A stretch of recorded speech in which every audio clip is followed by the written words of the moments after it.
So I had several people ask me for more detail on my rail cart wheels and how they came to be. I originally started with just a basic lawnmower wheel that normally has a tire on it. I cut it a little less than half and tried to use this, which it kept it on the rails fine, but the material was too thin.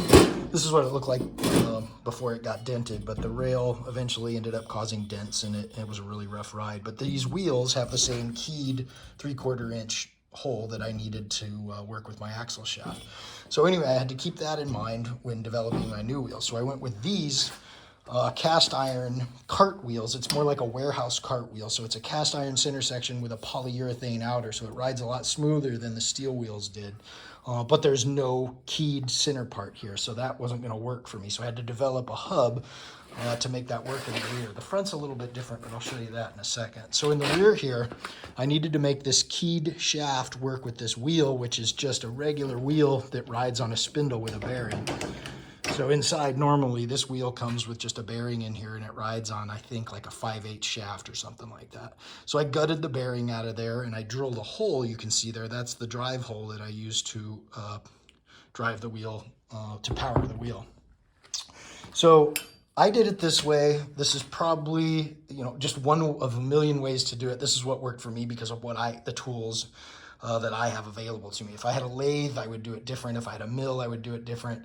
I basically had basic hand tools, a welder, chop saw, that kind of stuff. So I built spacers and I found a round disc that I could drill a hole in the middle of, and I welded a basic hub together. This is just a spacer that goes inside the wheel here. So that replaces the bearing and gets it spaced out or adapted to the proper size on this shaft. The drive part of this doesn't come from the wheel. It actually comes through this bolt. So I built this hub. So you drill the hole in the bolt in the wheel here, and the bolt is what drives this wheel, not actually the center of the wheel. Is it ideal? Nope. It was just really inexpensive way to do it. So like I said, there's a million different ways you could do it. This just happened to work for me. So this drive hub is the way that I built my wheels. This is the key part of it. If I were to do it again, I would probably get a slightly larger wheel. These are 5x2. I would probably go with like an 8x2 if I could do it over again, because I need a little more ground clearance than these little wheels offer. There are some rails that have a lot of gravel and whatnot in between the rails, so a taller wheel would be nice. So that wheel, this is how this wheel works. It's held in place with this collar, and there's actually a bolt that holds it on the back of the hub here too, to the keyed shaft. So this is the drive part of the wheel here. And then the wheel, of course, bolts to that drive hub.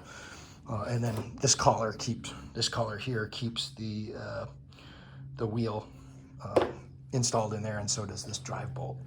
Now up front, it's similar, but a little bit different. Obviously, I don't need a keyed shaft up here, right? So I still have a 3/4 inch shaft, but the hub doesn't have there's no keyway or anything in there for it. It's just a bolt, and it bolts to the 3/4 shaft. The wheel, again, is attached to the hub with a bolt, similar to the rear, but it's just slightly different. Similar, but different.